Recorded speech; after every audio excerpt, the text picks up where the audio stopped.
Welcome, everybody. It's time once again for the next chapter with Charlie Hedges as he explores turning the page on his life and yours. Hey, Charlie. Hey, Paul. As always, it's really good to be here with you recording our newest podcast.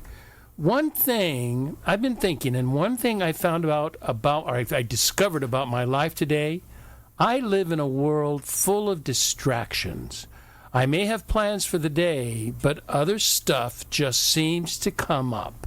First, there are external distractions like emails, phone calls, unexpected appointments, and less than important interruptions.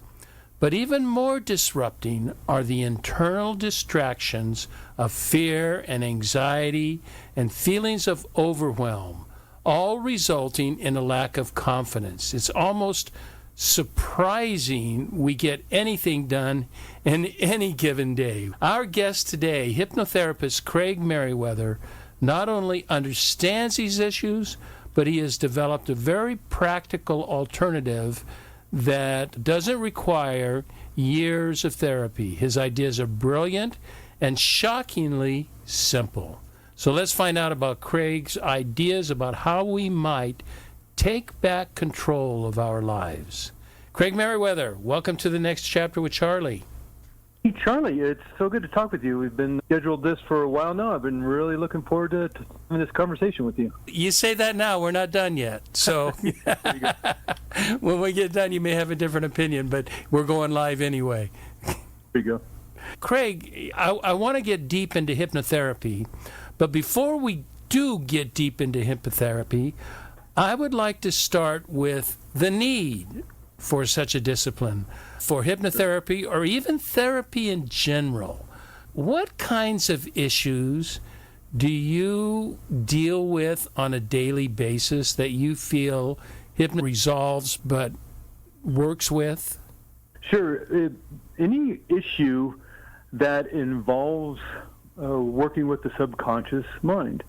And that may seem like a very broad and general kind of answer, but really the aspect of this therapeutic hypnosis, relaxing the mind and body, so you quiet down a conscious level of mind, that small voice in your head that maybe is giving you some negative self-talk. Quieting down that part of mind, resting and relaxing the body, and access that subconscious part of mind. Now, subconscious mind is for you. It may not seem like that sometimes when you're feeling stuck, when you're feeling like you're being blocked, when you're hurting, when you're in pain, when you're feeling that overwhelming anxiety or anger or worry, or stress. Your subconscious mind is for you. It's for your protection, it's for your safety, it's for your survival. It wants you alive. And one of the ways it does this is by holding on to past hurt and pain, past trauma, past fear, things that have caused terror even, or humiliation or embarrassment, or things that have caused anger or caused us to feel afraid. Again, the reason why it holds on to these, like files in a big filing cabinet, is because it doesn't want to experience it again. And so it holds on to these as markers, benchmarks, as this was dangerous, this made us feel unsafe, whether that happened yesterday, last week, 6 months ago, 40 years ago. It's holding on to it because it doesn't want to experience it again. And so as we move through our day, bringing in all this information through our five senses, what we see, hear, taste, touch, smell, all this information gets filtered through this filing cabinet. If anything registers one of those files, even just slightly, going to get the warning signals. Now, if you're in a building and somebody pulls a fire alarm, you get the sirens, you get the lights, warning everybody that there's danger and you need to get to safety. We also have a warning system, only our warning system, instead of sirens and lights, are feeling. The feeling state of anxiety, the feeling state of fear. These are warning you, brain, mind to body, that there is danger. And we want that. It's not something you want to get rid of. This is the feeling state when you're looking at a dark alley at midnight wanting to take a shortcut home, thinking maybe that's not such a good idea. That's making me a little uneasy. I'm feeling a little anxious about walking down that alley, even though it's going to save me 15 minutes. I'm going to walk the lighted streets, the crowded streets, and be safer. I live in Arizona, up in the mountains anyway, in Flagstaff, but down south in the desert, you're walking out in nature, and there's a rattlesnake on the trail. It's not your friend. Move away from the rattlesnake. You want to protect yourself, a fight in the street. Move away. If you're feeling that fear, you're feeling that anxiety, be aware of your surroundings. Be aware of your situation. Big problem is mind can't tell the difference between what's real and what's imagined. And even though the main task, if you will, of the subconscious mind is to keep you safe, keep you protected, may not really understand whether that situation you find yourself in during your day is really a threat. It's not unlike maybe having a nightmare in the middle of the night. Try you or your listeners ever had the experience having a nightmare, know somebody, or maybe your children have. It doesn't matter how ridiculous or how silly or how stupid nightmare is. It could be a cheeseburger chasing down the street throwing coconuts at you. It's ridiculous. It's stupid. It's never going to happen, and yet your mind, even in deep sleep, can tell whether that's real or imagined. And so it'll turn on the safety protocol of shoot first, ask questions later, and will turn on the stress response. It's going to start armoring you. Even during deep sleep, your brain will start creating that adrenaline, that cortisol. You've probably heard the crazy stories of grandmothers lifting cars off of babies. That's adrenaline doing. That's now coursing through your bloodstream. 100% more blood moving to the big muscles of your arms, fight. 100% more blood moving to big muscles of your legs to escape. That's got to come from somewhere. So it's turning down the power on your immune system, the power on your digestive system, all during sleep to armor yourself with cheeseburgers throwing coconuts at you. Okay, so let me ask a couple questions regarding this now. I am thinking that it reminds me. I know it's an overused metaphor, but it is so helpful, and that is the fire on the putting your hand on a hot stove or on a fire. You'll never do that again, or you'll try not to do that again. You won't do that intentionally. That's more of a conscious thing than an unconscious, right? Yes, but it's also buried within that subconscious that, a hot pot on a stove is going to burn you. Putting your hand, somebody had the experience of roasting marshmallows and got their hand too close to the fire. So the feelings are like that. The feelings are trying to protect you from burning yourself on a stove, trying to protect you from everything. I know a lot of this is very much related to trauma, is it not? Some sort of trauma that we're fearful of. Okay, when I know that I'm going to have physical pain if I put my hand on something extremely hot, what do I know I'm going to have when it comes to the feelings? What kinds of things am I afraid of? Embarrassment, rejection, those issues that I'm afraid of?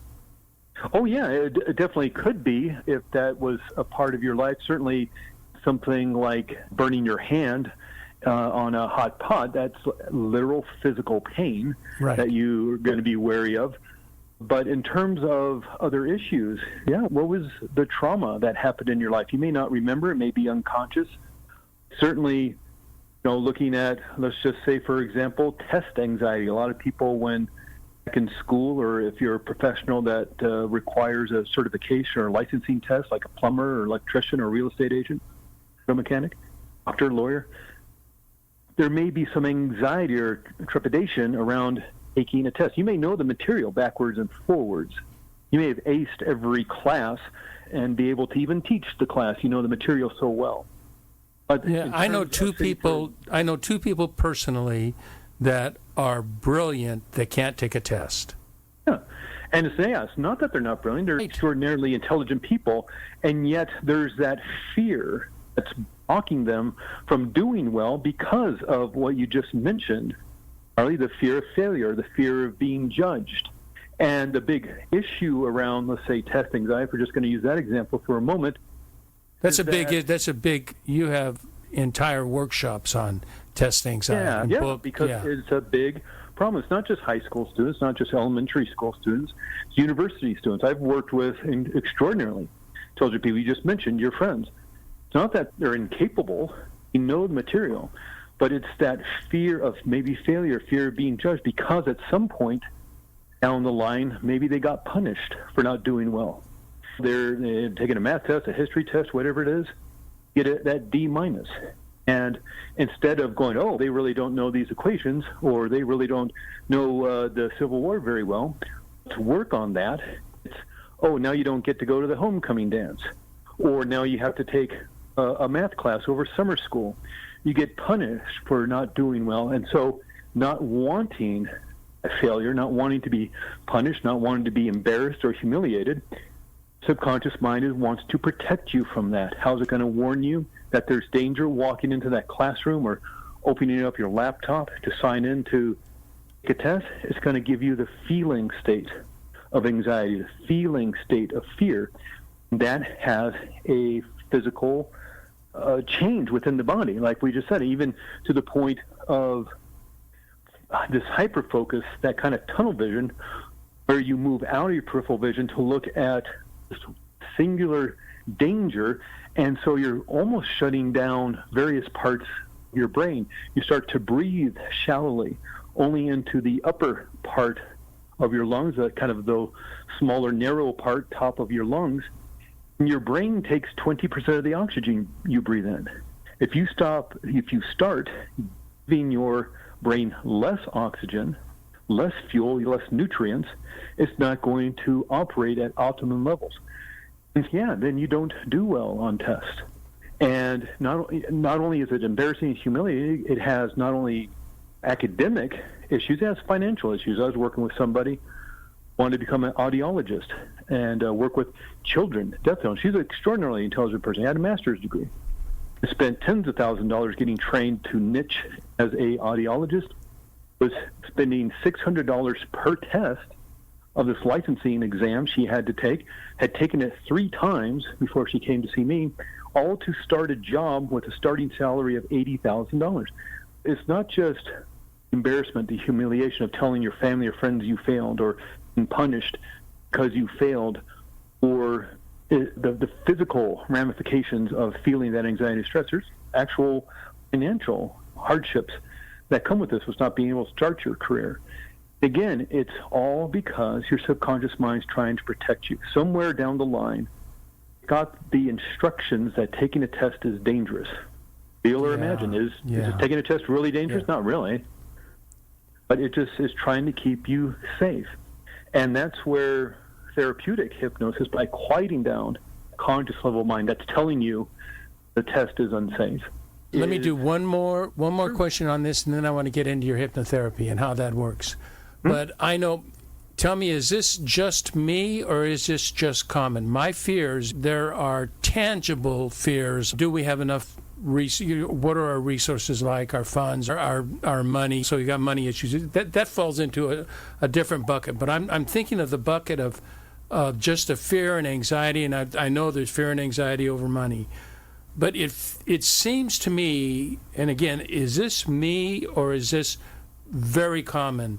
The fear of being less than, the fear of being not valued, the fear of not being accepted, and the fear of rejection. Those seem for me to be core issues. Is that very common with the human condition, or is that Charlie's issues? No, it's definitely a human experience. And whether that's a nature or nurture kind of issue is open for long conversations and a philosophical debate. But in terms of, not feeling enough, not feeling worthy, got to come from somewhere. Did it come from growing up? Did it come from being in the house, bullies at school, teachers who didn't support you? That first few years of from day 1 to about 7 years old, you're very impressionable. And that's where I experienced abandonment and rejection severely between 1 and 7, and I'm still going to therapy over it. So let's go. So I think for our listeners, we've identified that issue.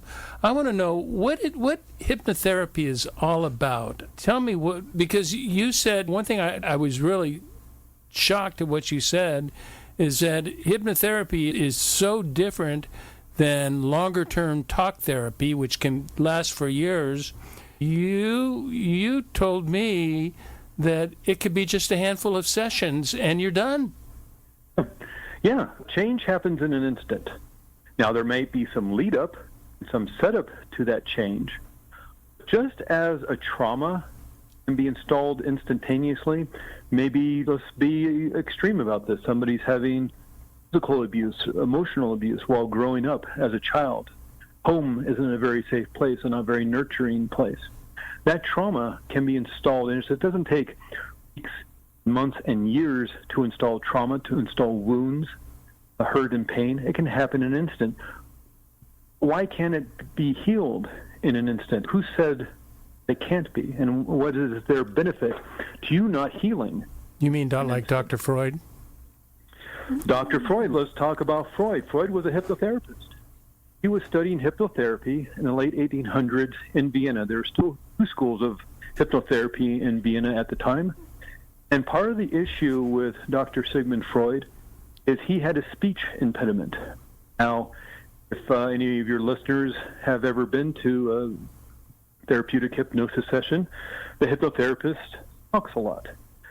There's not only the discussion, the conversation about what you want to work on, but then there's inductions, and then there's deepenings, and then there's the actual guided visualizations maybe of the healing work that needs to happen, suggestions, instructions. This is hypnotherapy you're describing? Yeah, Really? Hypnotherapy. Really? You talk a lot as a therapeutic hypnosis. You're the one doing the work in terms of the healing, but it's being guided and facilitated by the hypnotherapist. If you have a speech impediment, you're not going to be maybe the greatest facilitator of that kind of therapy.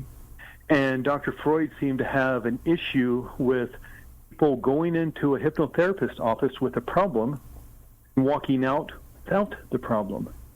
He wanted to focus and go deeper and into the darkness and find out why there's that problem. And so he developed an analytical style of psychotherapy. He actually literally called it talk therapy. And what he said about it was, this is not a poor man's therapy, because it's going to take hundreds of hours. And so when you look at... Yeah, I laugh. I say I've bought my therapist their Mercedes. I've at least made the down payment. Yeah, absolutely. And it's not that there's not healing there. Obviously, there can be great healing. I'm sure there's many of your listeners who have had and great resolve from talking it out. Everybody needs a coach if you want to master or be successful in anything. Look, anybody with a gold medal, anybody at the Super Bowl, the World Series, any master of anything is going to have a coach. Going to have a second pair of eyes. Even Pavarotti, the great opera singer, was seeing a vocal coach every year. And so there's nothing wrong with having a coach, especially in business or marketing, and especially when you're dealing with relationships. I just turned 57. I started dating my wife when we were 19. It's huge growth, just 19 to 29. It's huge growth. So, yeah, there's some obstacles that need to be navigated, and it's always great to have a coach. But in terms of the actual healing, again, why go through years and years of talking about the same thing? And part of the issue that I have, some of that therapeutic work, is you're exclusively using the conscious mind. But neuroscience tells us, when neurobiologists tell us, conscious mind only makes up 5% of mind. Subconscious mind is making up 95% of mind. So while you may be talking about problems in your life, you may not be talking about the problem, the foundational problem that you were talking about, Charlie, that may cause that sense of lack of self-worth, the self-esteem issues, the abandonment issues. You may be talking what happened in your relationship last week, or what happened at work, or that person that frustrates you at work, or the drive that all these morons on the freeway. Maybe talking about that kind of stuff. And yeah, those are problems. It's not the problem, and that's what differentiates between talk therapy and therapeutic hypnosis. Again, by quieting down the conscious level of mind, you can access the subconscious where those wounds, where that hurt and pain are held. Since you're the one, Charlie, put that feeling state and those instructions on how to keep yourself safe in dealing with the abandonment or dealing with those issues of hurt and pain and wounds, and not to say it was your fault, not to say it was fair, not to say it should have happened, and not to blame the victim. Here's what becomes very empowering, Charlie. if you're the one who put those instructions on how to keep yourself safe, meaning warning you with maybe anger or fear or anxiety, or to hide or make yourself small, and maybe hiding and making yourself small was the best thing you could have done when you were a child, in a home that wasn't very safe. If you're the one who installed those instructions, aren't you the one who can take them out and install new, more resourceful instructions? It becomes very empowering. And so what's extraordinary about this work of therapeutic hypnosis is I'm not going to fix you. And hypnotherapy in and of itself is not going to fix you. You're going to fix yourself. Because who better to know what the problem is, and who better to know how to resolve it, how to solve it, the solution to it, than you.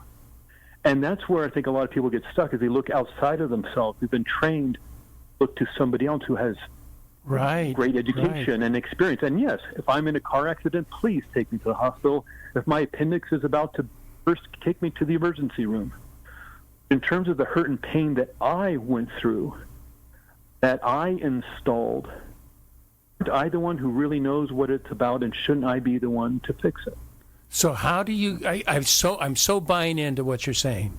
I'm so getting it, because I had an event happen in my life this week that took me right back there. That took me right back to the rejection and pain, and I've been working on it in my ways.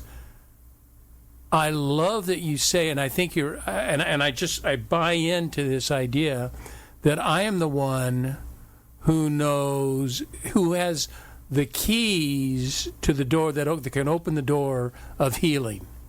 How do you help me discover those keys and use those keys to open the door by means of hypnotherapy?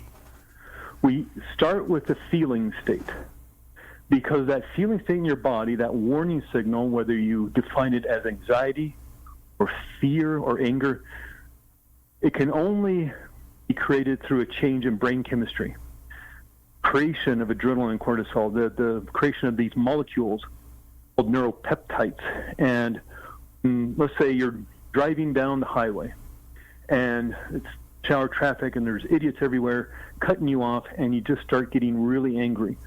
Well, to create that feeling state of anger in the body, you have to change your brain chemistry through thoughts, through maybe even accessing old memories of times you felt angry and upset. Is this related to neuroplasticity? Neuroplasticity is more about just being able to change of neurons, how they connect in your brain. That's why they tell, as you get older, learn new things, learn a new language, learn. And I'm taking Spanish right now. Yeah, how to play bridge or poker or something. Because you want to keep learning, and learning creates neuroplasticity. In terms of this, you're just operating with neurons that are already connected and maybe very strong, and a very powerful connection. Okay. And that connection is literally changing the chemistry in your brain, creating the hormones of adrenaline and cortisol, these neuropeptides, these molecules, hundreds of millions that dump into your bloodstream, send the message of emotion down to the cells of your body, the tissues, the organs of your body. These are literal molecules of fear, molecules of anxiety, molecules of anger. Really? And so we start with the feeling state. Okay. And that feeling state is connected to the brain chemistry that got changed, and the way you're changing brain chemistry in the way we're talking about, by having a thought or accessing a memory, even unconsciously. And so that's why you could be driving down the road, all of a sudden just feel this anger. You weren't consciously aware of being triggered, but something in your maybe peripheral vision or something you heard on the radio as you're driving, you really irate. Something happened to change your brain chemistry and to create this feeling state. So there's a connection, and we can follow that connection right back to the original thought that happened. And just a quick example, because I think this explains it really well, in that I was working some years ago with the cancer support community of Arizona. This is 2020, 2021. The world's in the COVID shutdown, and everything's on Zoom. In fact, most of my sessions nowadays are over Zoom still because it works so well. We're doing classes. We had 12, 15 people. We're doing a series of classes once a week on pain control or healing acceleration or immune system boosting, this kind of thing. And in one of the series, I had a older woman. I'm guessing she's in her 70s, and she'd come to 2 of the classes. And on the 3rd class, she arrived a bit early to the Zoom session, and I'm there setting up the class, waiting for other people to show up to start class, and we're just chit-chatting as we're waiting for other people. And she asked me if hypnotherapy works with procrastination. And it does. Procrastination is a mindset issue. It's moving away from something that seems dangerous, even though there is a fear there. Somehow procrastination. Yeah. There is a fear. Yeah, a fear of maybe being judged, being a failure, and so even though it may lead to a promotion at work or a better grade in school or something, you're going to move away from it. So that's a mindset issue. It works very well with that. So we actually set up an appointment for the very next day, and because I had an opening in the afternoon. And what's interesting about this work is that once you start to kind of understand you're going to be doing some healing work, the gears start turning in your head. And we can work on a problem, or we can work on the problem.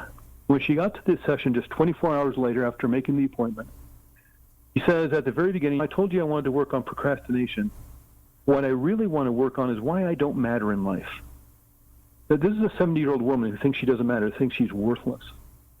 And so there's a feeling state in the body tell you that you're unworthy, that tells you don't matter. True, not true. It's just the feeling state in the body that's connected to a thought or memory that changed the brain chemistry, create that feeling. In the work we're going to do together for the course of an hour and a half, we trace that feeling state back to the very first time she felt it. And because it's the origin of that feeling state that needs to be healed, the wounds that happened to create that feeling state, that file in that filing cabinet. And so we did our processes, our healing work we're doing together, and I do my countdown, 10 down to 1, and on 1 she's going to go back to her memory files and go back to the very first time she felt worthless and felt like she didn't matter. 10 down to 1, and I say, 1, where are you? She says, I'm standing up in my crib, and my father's screaming at me because I won't stop crying. Now, if she's 70-ish years old, this is the late 1950s, early 1960s. And back then, maybe dads aren't exactly taught how to be nurturing fathers. And maybe he's not the best dad in the world, or maybe dad's having a bad day, a bad week, a bad life. And mom's out of the house, and the baby won't stop crying. And in his frustration and his just not knowing even what to do about it, he just screams louder than the baby, tells the baby to shut up. And in that instant, that child, to justify why this is happening, here's this person who's supposed to protect her, supposed to love her, supposed to nurture her, screaming at him, the terror that must have created, that the trauma must have created. That child decides, I guess this reason why this is happening is don't matter. That I'm worthless. Yeah, this all happened unconsciously and within an instant. But she held on to those instructions for some 70 years until one day she decided to change them. Change happens in an instant. Yeah, there was some lead up to it. Maybe there's some years of wondering and why she felt like this, and maybe doing some talk therapy. Maybe there's some lead up in that she did 2 therapy classes on pain control, physical pain control, and healing acceleration, priming her nervous system to do this deeper healing work. But change happened in an instant, and never saw her again. And so you started off our conversation a little bit ago, this work only takes maybe a couple of sessions. And what I tell people is, expect 3 or 4. She did 2 or 3 group sessions on a topic that had nothing to do with her hurt or pain or her wounds. 1 solo session, and again, I never saw her again. Now, we would check in with each other. I always check in with my clients to make sure they're doing all right. And she was doing fantastic. We kept in touch over the course of a year.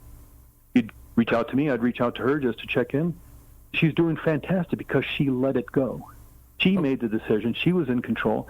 She knew what the problem was. She knew what to do to resolve it. Knew what child needed to heal, and she did it. Okay, with that what I want to do is I want to take a break, and then I want to come back and I want to take a look at what triggers not the fear, but what is it that triggers the healing? We have the power over our own mind. What triggers us into that? So let's take a break and go into there.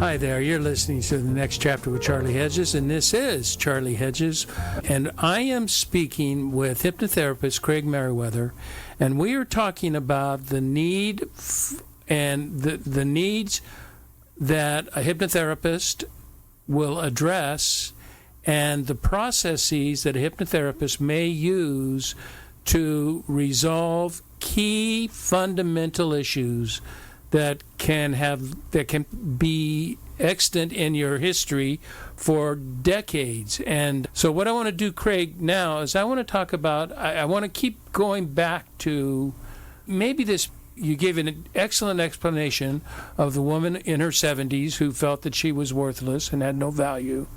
And what is it, you put people, let's get real tangible, let's get real practical.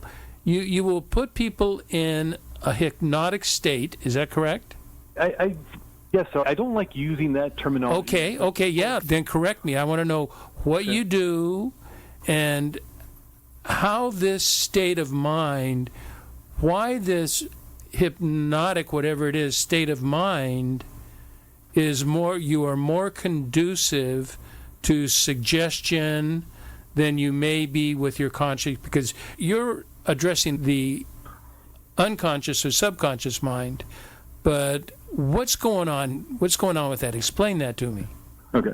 The key to this healing work, known as hypnotherapy, therapeutic hypnosis, is intention.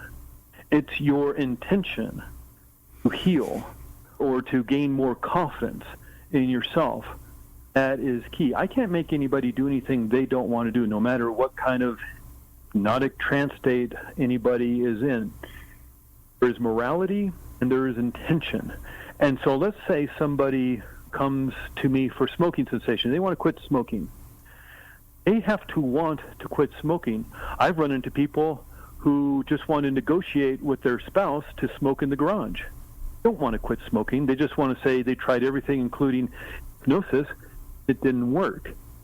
I had no intention of quitting smoking, and so guess what? They didn't, because I can't make them quit smoking. If I could, smoking cessation would be 100% guarantee. I could go into prisons and hypnotize everybody to be upstanding, law-abiding citizens. I'd be able to work with the leaders of the world to create world peace. I'd get Elon Musk to write me $1 billion check. But I don't have $1 billion check from Elon Musk because I can't hypnotize people to do anything they don't want to do. If you want to come to me and quit smoking, can't hypnotize you to go out and rob a bank. Okay. So we can split the loot. There's intention, there's morality. And in terms of taking control away from people, which I know is one of the bigger myths around hypnosis, is that's not true. Not only do I not take control away from you, you get control back. Because in a sense, you've already hypnotized. You are reacting to a trigger in your environment, in your world, that causes anger, that causes anxiety, causes fear or a feeling of PTSD. You may know what that's about. You may be totally unconscious of it. 70-year-old woman, I gave the example about, he didn't remember being 1 year old or 14 months old. Is it necessary to know the cause, or can you heal without knowing the cause? Oh, you can totally do it without knowing the cause, because it's all about the healing within your subconscious mind. You don't have to be consciously aware of the hurt and pain. This can all be done uncontextually, meaning you don't necessarily need to know what the issue is. And that may seem odd and strange, especially with being so used to talk therapy and those kind of therapeutic modalities, again, which can be very healing and very useful. But we're dealing with the subconscious mind. The subconscious mind deals in symbolism, in metaphor, and in storytelling, not in logic and analysis. And that's the conscious mind. We could do a process like the timeline process, where you close your eyes and tell me how you sense time. Is it the past is on the left, the future is right in the middle, and the present is in the middle, and the future is on the right? Is the past behind you? Are you standing in the present and the future is in front of you? We all have a different sense of time, but imagine you can rise up above your timeline, right? See all the dark spots in the past. Now, are you really rising above some sort of timeline and seeing dark? No, it's a metaphor. It's symbolism your subconscious mind is using to create healing, because it's showing you where the wounds are, dark spots, or the red X's, or maybe there's pictures or movies, just sensations or feelings. But you can move across your timeline, go all the way back before wound happened, before the hurt and pain. Let's heal that in a way that's necessary for you.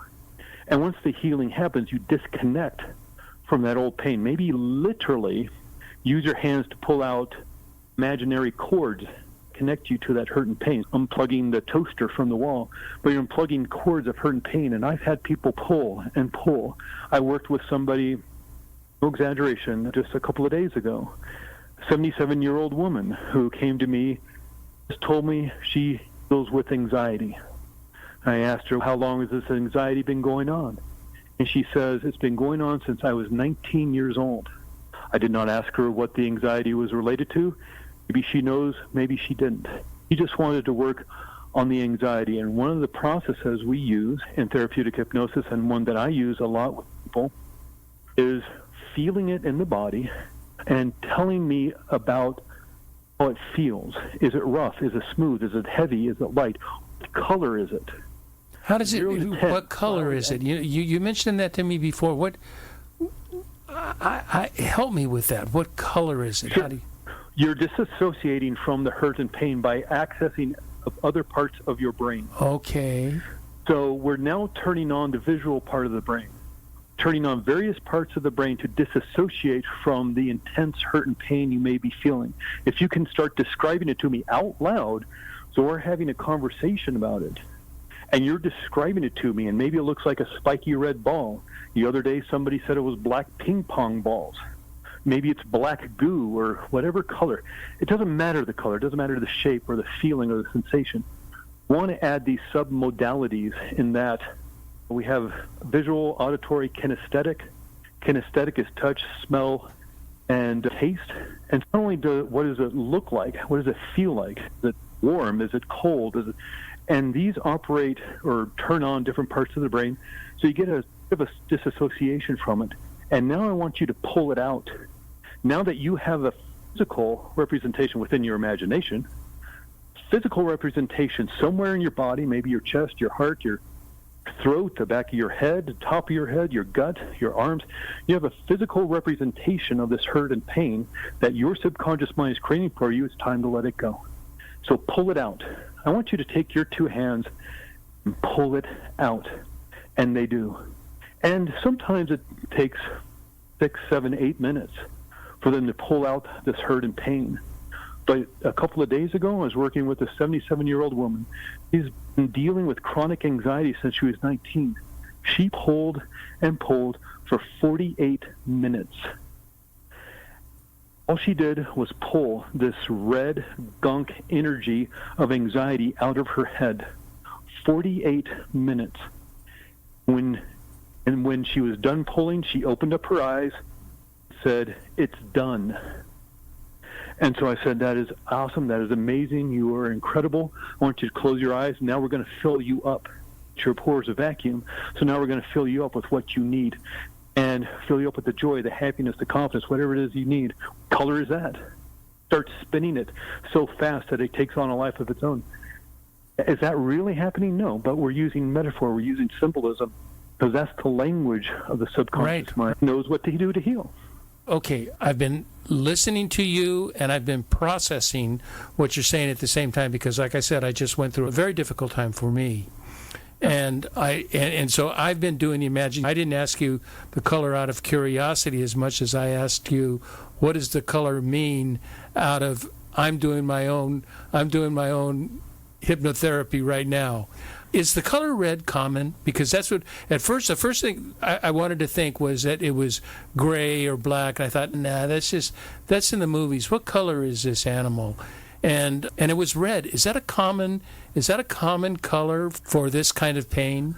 That's interesting. I haven't correlated in terms of colors to people's pain. That might be an interesting research study or maybe dissertation for university. Okay. People say red, people say black, people say yellow. What are the common colors? Green. Are those the common colors? Red, black? More primary colors. And again, it's what people are just describing. They're not going to say peach. Yeah, they're not going to say peach. Or mauve. My pain is mauve. No, but I've had people, like when we want to install a color, we want to install the energy of happiness and joy. What color is that? They might say violet or something like that. Somebody says red, go to the paint store. There's 57 different shades of red. I don't know what red they're talking about. Are they talking about stop sign red? Talking about a deeper burgundy? I don't know what they're talking about. It's their color. Well, and to me, in and of itself, it doesn't matter what color. It's for them. And so this kind of discussion we're having, Charlie, started because he asked me about the hypnotic trance state. And understand that all this work that we're doing is within conversation with each other, me and the person I'm working with. And so it's not that I put somebody in some sort of deep trance state right. to zombify them or some sort of voodoo ceremony. Oh, bummer. I wanted both. Yeah. I wanted zombieism and voodoo. You can have that. There's places to go to have that kind of experience. But in terms of the healing work of therapeutic hypnosis, yes, we quiet down the mind, quiet down the body, but it's not something you don't really experience every day. If you've ever driven home, maybe your listeners can relate to this experience, driving home and you're a few blocks away from home, you start thinking about, I got people coming over, I need to get the house together, I need to go shopping, or you got this big presentation, right. You got to do work next week, and you got to get the PowerPoint together. All of a sudden, you're in your driveway, in your parking spot, you're in your garage, and you don't remember the last 5 blocks. You don't even remember pressing the garage door open. Of course, yeah, of course. Put yourself in a hypnosis trance state, because your subconscious mind knows how to drive home, just like it knows how to tie your shoes, for your jacket, right. walk down the street, ride a bike. And so this is a state you put yourself in multiple times a day. Just watching TV puts you in the hypnagogic trance state, which literally just means moving from the beta brainwave state down to the alpha brainwave state. Just like being back in high school and there was that class that bored you, you're taking notes because you got to do well on the test. It bores you. I'm back in high school math class, let's say, and I'm taking notes because I got to do well on the final exam. But then I just start staring out the window. Oh my God, it's going to be so much fun. The weekend I'm going to hang out with my friends. I've turned off the external world. The teacher's still talking. I don't hear the teacher anymore. I don't hear the kids asking questions or acting up. I've moved inward, and I've just slowed down my brainwave state from beta, firing about 18 cycles per second, down to the alpha brainwave state, firing about 12 cycles per second. Oh my goodness! You're talking about where I live my life. There are times people know I'm not there. They will look at me and say, "Where'd you just go?" And I went, "Oh, something you said took me somewhere." And I said, "So be honored that it's not that I'm not paying attention. It's just that you took me to a better place than where we are right now, sitting at this table chatting." And you put yourself in a hypnosis trance state. I'll be darned. Okay, so there's two things. Something that we don't understand. We don't do multiple times a day. Again, just getting lost in a good book, or walking out in nature, and your mind wanders off to something else. And that's why this mindfulness, everybody's telling you about to be mindful, be in the present moment, is because putting ourselves in these hypnosis trance states. And aren't you already in a state of hypnosis? Something that happened 50 years ago is causing you to react automatically with anxiety and fear. You're not consciously doing it. You're already in hypnosis. You've already hypnotized yourself. So really, you've lost control. So really this work is giving you back control and dehypnotizing you that hurt and pain that you may have experienced when you were 5 or 6 years old. Yeah. And that's the power of this work. Okay. We are nearing the end of our time, and I have a ton of questions. Maybe sometime in the future, would you be willing to come back? And you know what I want to talk about? We've talked a lot about theory, and we've gotten somewhat practical. I want to get real practical. I want to get down in the weeds. We may take, you know what I was thinking about doing? We may take my issue, and we may, over the phone, do a session. Over on the podcast. We may do a podcast session. What do you think about that? With people before.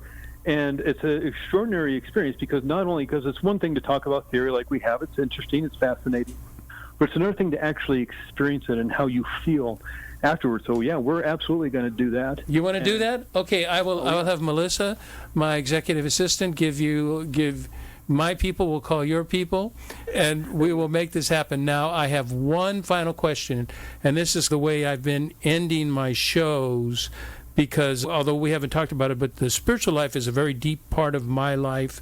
I'm very engaged and entranced and in love with the late medieval Christian mystics, and so there's a whole mystical area of my spirituality that is different than religion. It Sure. is, and it's spirituality, but it's not this new agey, touchy-feely spirituality. It has to do with divinity and that there is a creator, but the creator is love, and that's the only thing that matters. I have a question to that regard, and we'll shut down the show for after that. But here was my question, and this may not even be something you're comfortable discussing. I don't know. Does relief from fear, anxiety, and a lack of confidence, does that impact the spiritual life and a relationship with the divine? And if so, how can hypnotherapy help? That's an extraordinary question and an amazing question. I'll try to give you the 2-minute answer of what's a 3-hour conversation. But yes, absolutely, because what you're doing is you're cleaning out the cobwebs that may be blocking you from accessing those higher states of consciousness. Now, I was talking a little bit ago about brainwave state, theta, alpha, theta, delta. Those are the famous ones we learned about in school. Delta being sleep, or REM sleep. Theta being that kind of not really awake, not really asleep. What we found, or not like I did it, but what researchers have found over the last years or so, by actually watching in real time the brains of Tibetan Buddhist monks, wiring them up. You can go to National Geographic, just look Buddhist monks or brainwave state or something like that. See these pictures of these Buddhist monks all wired up, finding that these Buddhist monks don't go down to alpha or theta. They actually speed up brainwave state. And so consciousness is about 18, 20, 30 cycles per second. You go to 100, and it's what is called the gamma state. It's that state of being in the zone of being in state. If you're an athlete or being a creative person, actor getting on stage or a musician getting on stage or in a recording studio or a painter, something I'm sure a lot of your listeners have accessed that state. Yes. In a creative way or in prayer or meditation. I certainly have, yes. So what if you were to clean up the darkness in your heart, within your mind, within your soul, if that's what you want to call it, okay, and you were to clean the window, so to speak? The metaphor that I can use really quickly in just a couple of minutes, just because your window's dirty doesn't mean the view is gone. Doesn't mean the sun isn't shining. So clean the window. And by cleaning the window, you can allow that sunshine into your home. And so if you're cleaning beautiful the metaphor wounds and the hurt and the pain, If you worked out in the garden all day long, and you're hot and you're sweaty and you're dirty, and you get into the shower and you just cleanse yourself. Imagine doing that on the inside, and the potential then of using your heart, your soul, your mind, that super conscious level of mind, your higher self, to access divinity. Imagine what you can do, but also understand there's a relentlessness. Of course you do, and I'm sure your listeners do as well. There's a relentlessness to this work. Dalai Lama still meditates every day. Oh, yeah. He's 90 years old. Oh, yeah. It's in my discipline, it's the contemplative state, and it is working our way into the contemplative state. That is very helpful. We will continue more on that as well. Craig Meriwether, this has been very cool. I had such a fun time chatting with you, and I really can't wait to where we go down into the weeds, and we don't talk theory. We talk, let's play. Let's get down in there and let's play the routine. That will be tons of fun. Yeah. That sounds perfect. Okay. All right. I want to thank all our listeners for tuning into the next chapter with Charlie. And until next, this is Charlie Hedges signing off. Bye for now.